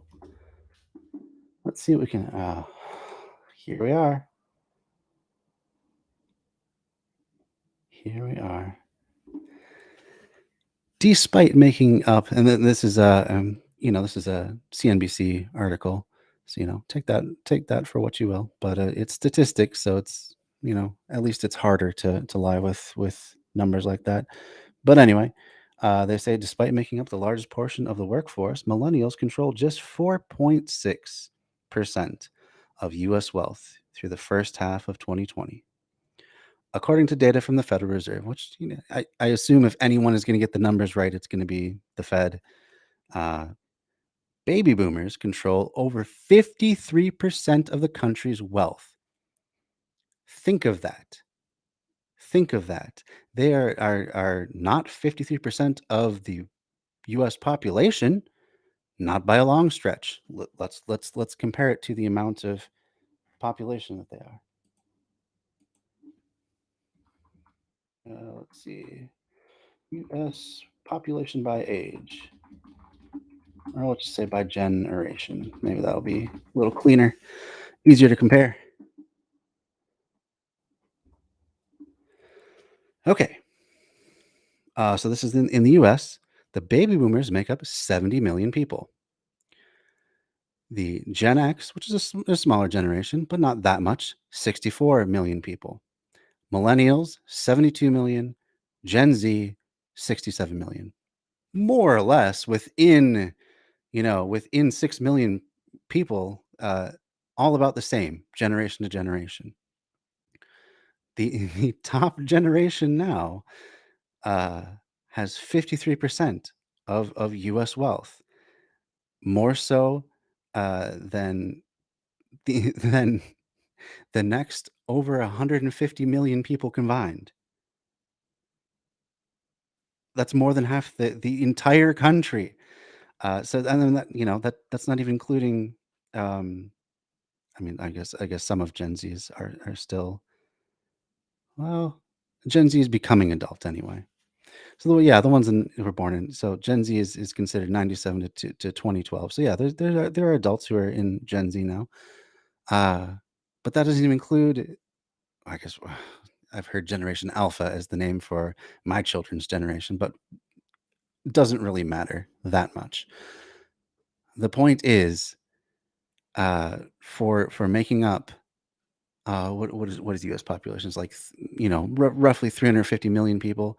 So for making up like 1/7 of U.S. population, they control 53% of the wealth right now.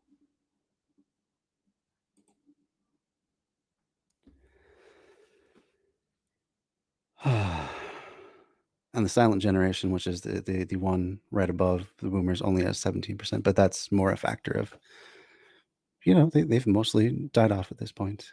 That would be my grandparents' generation. Yeah, let's see. So it's not abnormal for older generations to be wealthier than younger generations. They have had longer to earn money and accumulate assets. After all, the Fed also shows that millennials have less wealth than boomers did at the same age. In 1989, when baby boomers were around the same age as millennials, starting to age into they would be between their 20s and 40s at that point. They controlled 21% of the nation's wealth.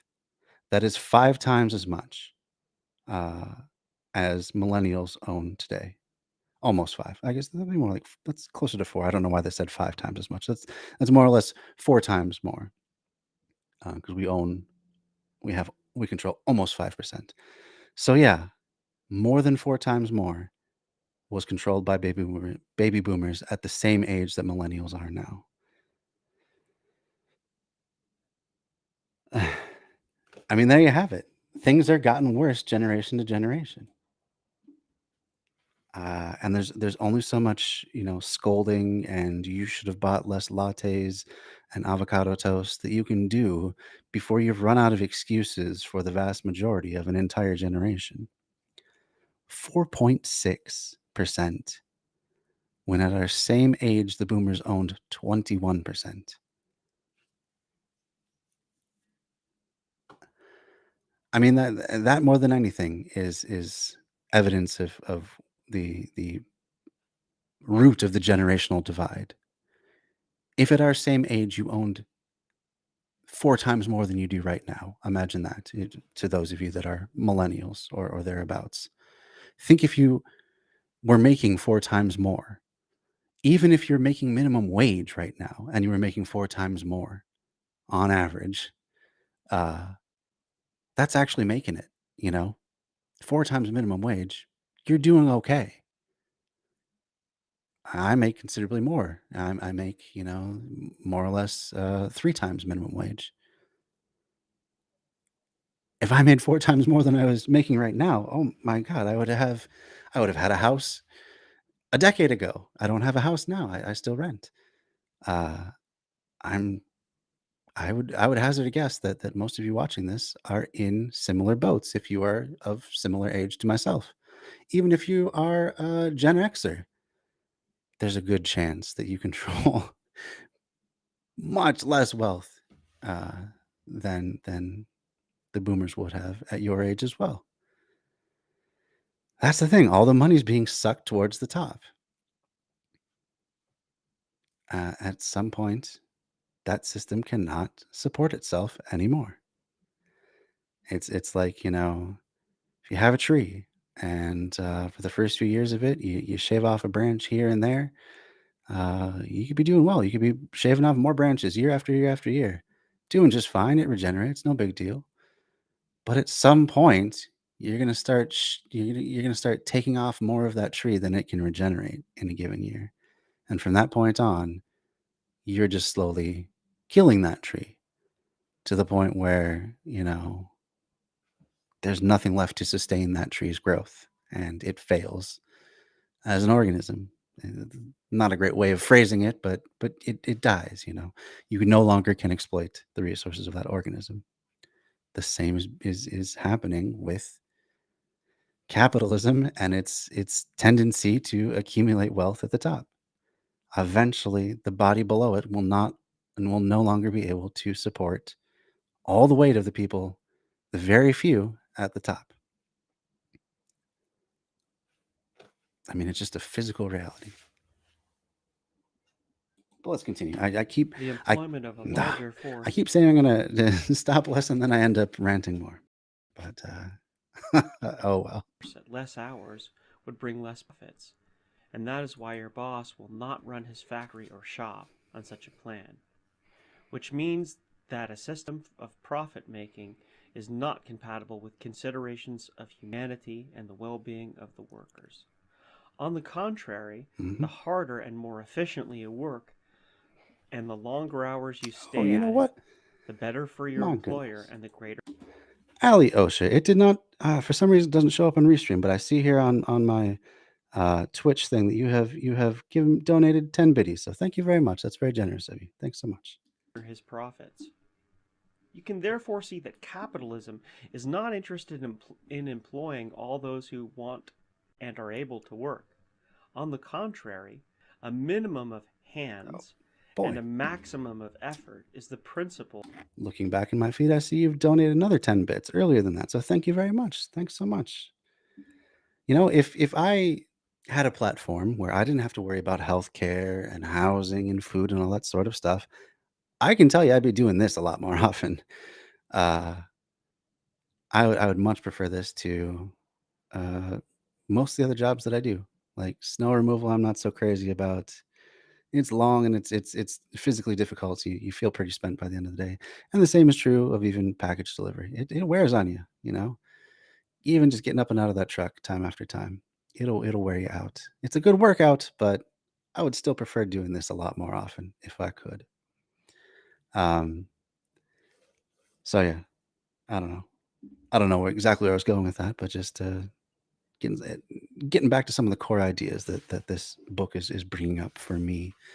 And yeah, what would you guys do if you could have that platform to guarantee that you would never fall past a certain point and never have to worry about survival? What choices would you make differently in your lives? I would love to know answers to that.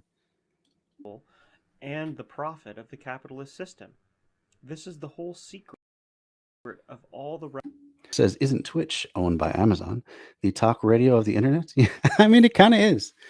It kind of is. Um, and it is unfortunate that it is owned by Bezos. So I think I don't know how the bits work out, but definitely um, half of the subscription fees goes straight to Amazon, without Bezos seemingly even understanding that he owns Twitch. I'm not really sure that he's aware of what Twitch is. I've heard him quoted in certain things, and he doesn't seem to understand even that that's a place that he's getting money from. So it just shows you. It's like the billionaire that's gotten such a big house that they get lost in it constantly.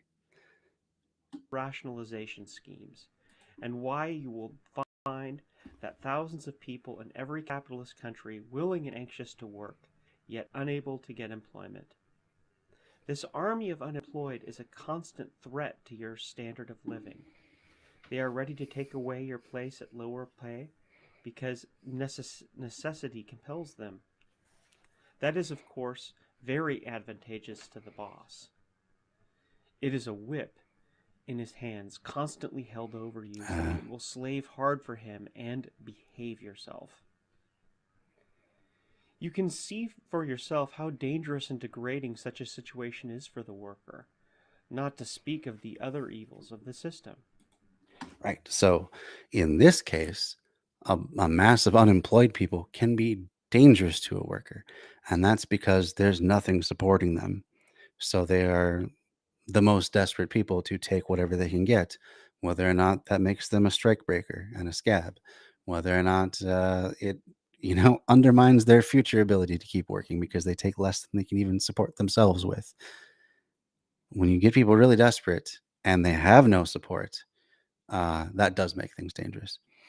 But if we have this platform, this safety net for everyone, that we can always be guaranteed that we can stand back up, then employers could never do this sorts of. They can never threaten us with bringing in more workers, because those workers wouldn't want to work for less either, because they would have their basic needs met. So this gives the working person real power. This is why things like strike funds are so important. This is why things like mutual aid and setting up those networks, even just in your own neighborhood, are so important, because these are the things that we can use as real tools to fight back against the basically monopolistic control that the capitalists have over access to livelihood and to housing and to so many other things. When we all help each other out so that we have a platform to stand on, their power just by necessity lessens. That's why I think it was Fred Hampton, when he was doing his lunch program with the Black Panthers. That's why he was seen as such a threat, because he was really giving people that platform to stand on, that leg up, so that they couldn't be as controlled. So that's why he was immediately looked at as a threat. Then why not do away with unemployment, you demand? Yes, it would be fine to do away with it, but it could be accomplished only by doing away with the capitalist system and its wage slavery. As long as you have capitalism, or any other system of labor exploitation and profit making, you will have unemployment. Capitalism can't exist without it. It is inherent in the wage system. It is the fundamental condition of capitalist successful production. Mm-hmm. Why? Because the capitalist industrial system does not produce for the needs of the people, it produces for profit. Manufacturers do not produce. And that's funny you say that, Ali Osher. Uh, Ali says, if Twitch took less than 50%, I would make a profit after taxes. I don't know. I'm in that same boat. Even though I have 2 subscribers, and I really appreciate you all and your support, I put way more into, like, monetarily, I put way more into running the stream every month than I get out of it, just on a financial sense. So this is not this is not a profit making venture for myself. Just doing Restream alone cost me $16 a month. So I would need to have, let's see, I would need to have six regular subscribers every month in order to just offset the cost of running the stream on that front. Then I'd just be at the break even point at that point. So yeah, I just thought that was funny that you mentioned that.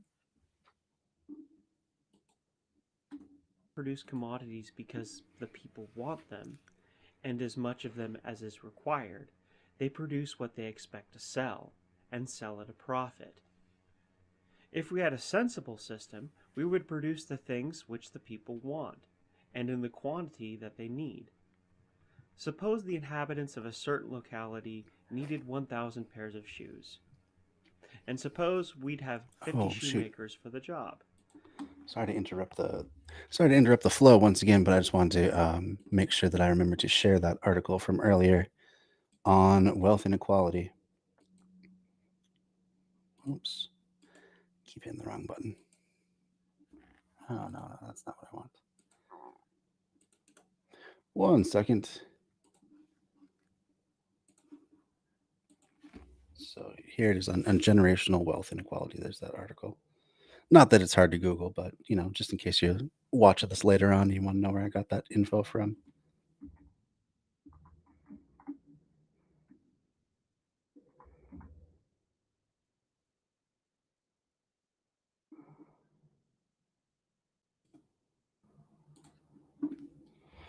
Let's make sure that looks right.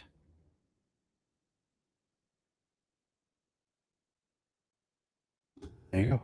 Yeah, if you're interested in looking more into the abysmal separation of wealth just by age in this country, in the U.S., then that's a decent place to start. Back to the book. Then in 20 hours of work, those shoemakers would produce the shoes our community needs. But the shoemaker today does not know and does not care how many pairs of shoes are needed. Thousands of people may need new shoes in your city, but they cannot afford to buy them. So what good is it to the manufacturer to know who needs shoes? What he wants to know is who can buy the shoes he makes, how many pairs he can sell at a profit. What happens? Well, he will manufacture about as many pairs of shoes as he thinks he will be able to sell. He will try his best to produce them as cheaply and sell them as dearly as he can so as to make a good profit. He will therefore employ as few workers as possible to manufacture the quantity of the shoes that he wants. And he will have them work as efficiently and as hard as he can compel them to.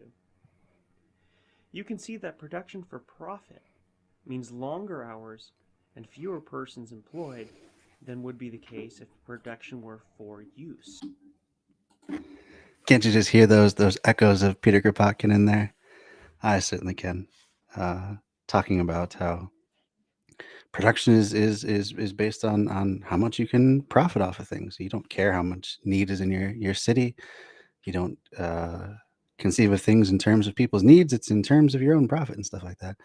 Yeah, a lot of this last passage I think comes pretty directly from Kropotkin's influence. And I know that Berkman was. I was just reading before the stream that Berkman was hugely influenced by Peter Kropotkin. Of course, one of the principal. I don't know if you say founders, but one of the biggest influences on anarchistic thought, especially anarcho-communist thought of all time, really. And I know he was a big fan of his. It mentioned that he had tried to see him speak live. I don't know if he was in New York or where he was, but Peter had to cancel his trip because he couldn't raise the funds to come over from Europe to do that. I think Kropotkin probably was not in the Soviet Union at the same time. I don't know. I'll have to look that up. Let me just let it play while I look up that. Capitalism is the system of production for profit, and that is why capitalism must always have unemployed. But look further into this system of production for profit, and you will see how its basic evil works 100 other evils. Let us follow the shoe manufacturer of your city. He has no way of knowing, as I have already pointed out, who or will not be able to buy his shoes. He makes a rough guess. He estimates and he decides to manufacture, let us say, 50,000 pairs. He then puts the pairs on the market. That is, the wholesaler, the jobber, and the storekeeper put them up for sale. Suppose only 30,000 pairs were sold. 20,000 pairs remained on hand. Our manufacturer, unable to sell the balance in a city, will try to dispose of it in some other part of the country. But the shoe manufacturers there have also had the same experience. They also can't sell all they have produced. The supply of shoes is greater than the demand for them, they tell you. They have to cut down on production. That means the discharge of some of their employees, thus increasing the army of the unemployed. Overproduction, this is called. But in truth, it is not overproduction at all. It is underconsumption because there are many people who need new shoes, but they can't afford to buy them. The result? The warehouses are stocked with shoes that people want but cannot buy. Shops and factories close because of the oversupply. The same things happen in other industries. You are told there is a crisis and your wages must be reduced. Your wages are cut. You are put on part-time, or you lose your work altogether. Thousands of men and women are thrown out of employment in that matter. Their wages stop, and they cannot afford to buy food and other things that they need. Are those things not to be had? No, on the contrary. The warehouses and stores are filled with them. There's too much of them. There's overproduction. So the capitalist system of production for profit results in this crazy situation. 1. People have to starve, not because there is not enough food, but because there is too much of it. They have to do without the things they need because there is too much of those things on hand. 2. Because there is too much, manufacture is cut down, throwing thousands out of work. 3. Being out of work and therefore not earning, those thousands lose their buying capacity. The grocer, the butcher, the tailor, all suffer as a result. That means increased unemployment all around. The crisis gets worse. Under capitalism, this happens in every industry. Such crises are inevitable in a system of production for profit. They come from time to time. They return periodically, always getting worse. They deprive thousands and hundreds of thousands of employment, causing poverty, distress, and untold misery.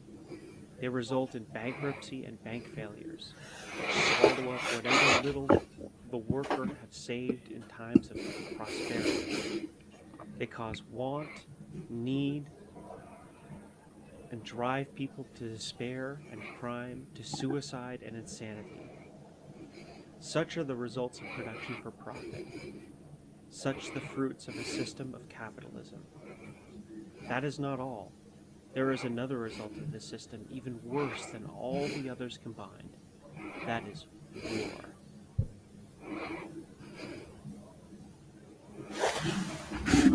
This has been a production of Audible Anarchism. All right, so ending on a bit of a cliffhanger, I would say. I think I haven't checked yet, but I would bet that the next one is the next chapter is going to be about war. Let's see if we can take a look here. Yep, and in fact, it is.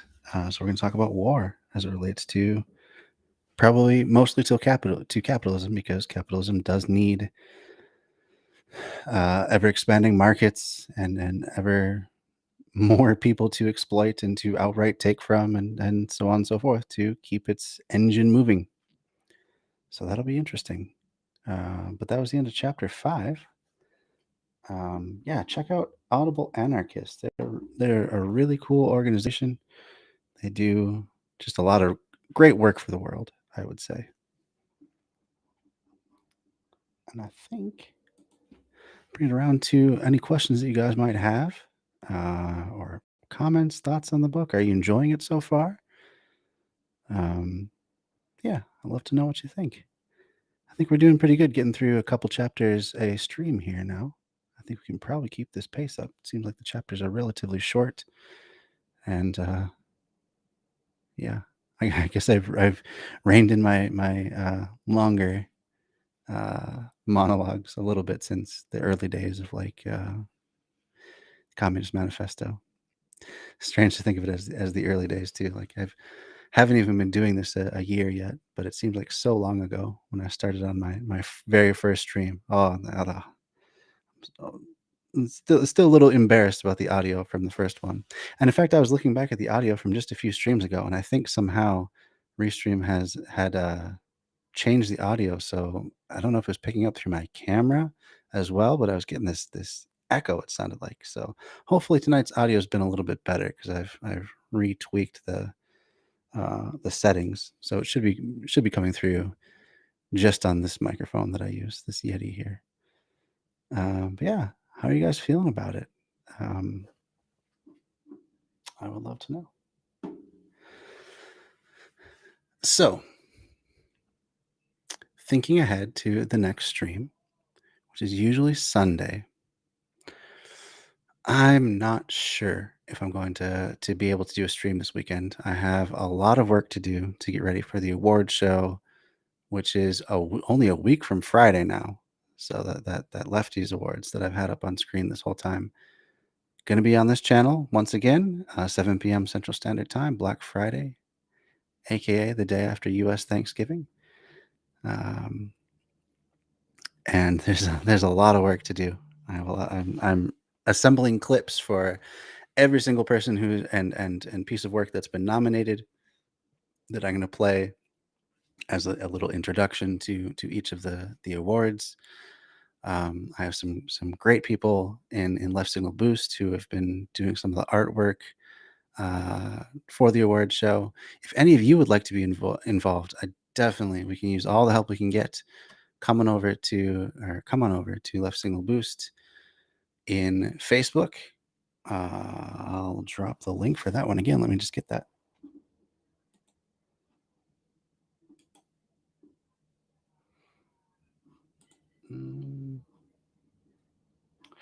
Actually, first here's the link to the event. We'll do that one first.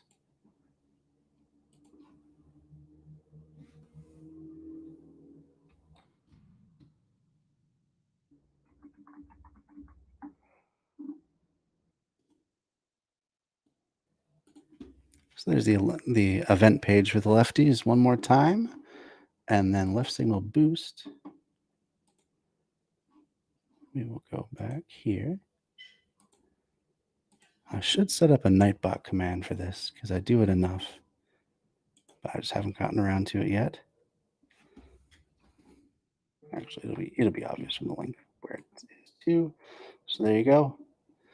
If you have any artistic skill, if you want to do any hosting, that would, you can always use more hosts, more commentary and stuff like that. It's going to be fairly informal, although we will be going through in a pretty organized way from category to category because there's a lot to get through. But yeah, it's a low pressure kind of fun hangout to explore some quality leftist content and expose people to stuff they might not otherwise see. So yeah, if you want to help in any way, definitely can use more people making artwork for it. That is the award. There's no cash prize or anything like that. It's not like we're, any kind of an organization with a budget or anything. But we do make a custom photo of each creator accepting their award. We like to keep it funny and kind of light. But that's that and bragging rights are really the only true award that creators are coming away with. It's more or less it's about showcasing the breadth. That's a difficult word. The breadth and depth of leftist creative thought and culture and commentary and all that good stuff that happens across these interwebs here.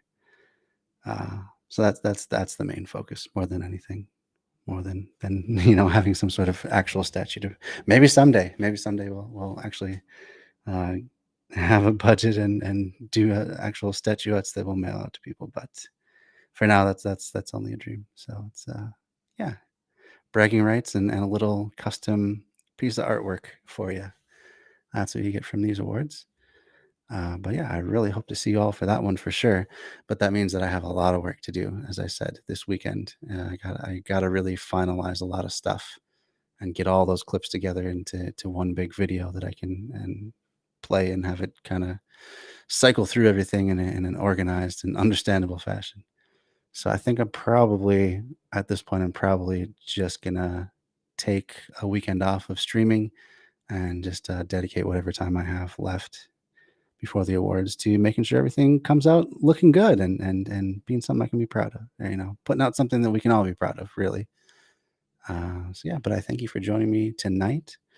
For those of you on Twitch, if you have any suggestions of who we should raid into at this point, would be this would be the good time to share that information or share your picks.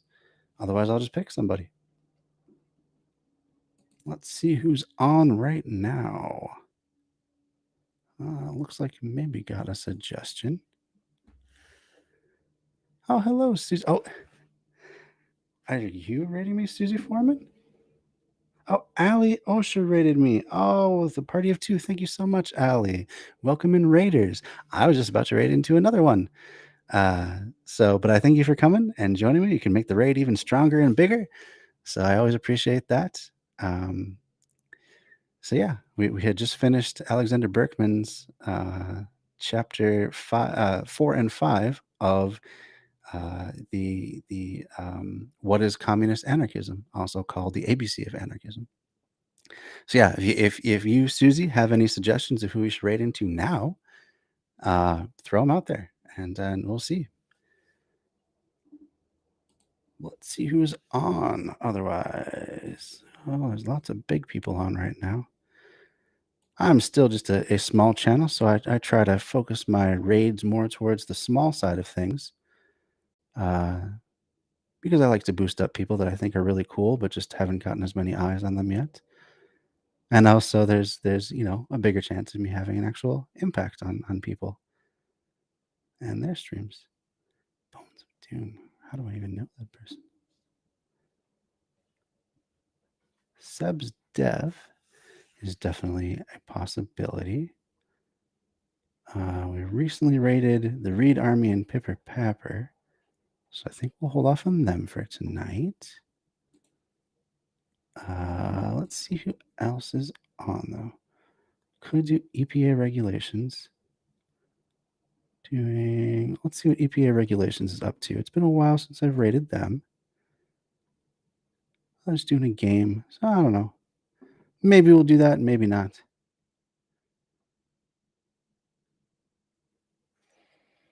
You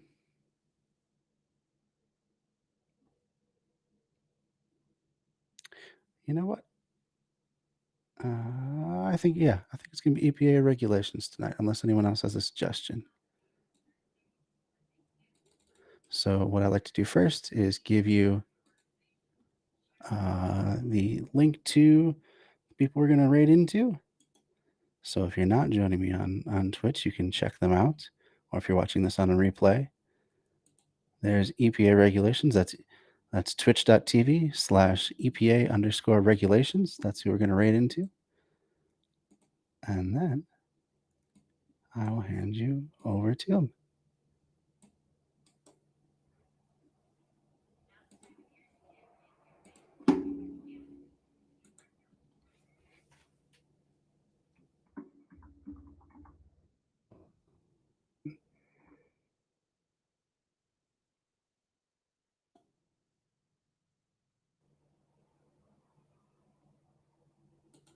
All right. Thanks to all of them. Boy, I'm really flubbing that. Thanks, everybody, once again. Hope you have a great rest of your Thursday. And I really hope to see you next week for the lefties.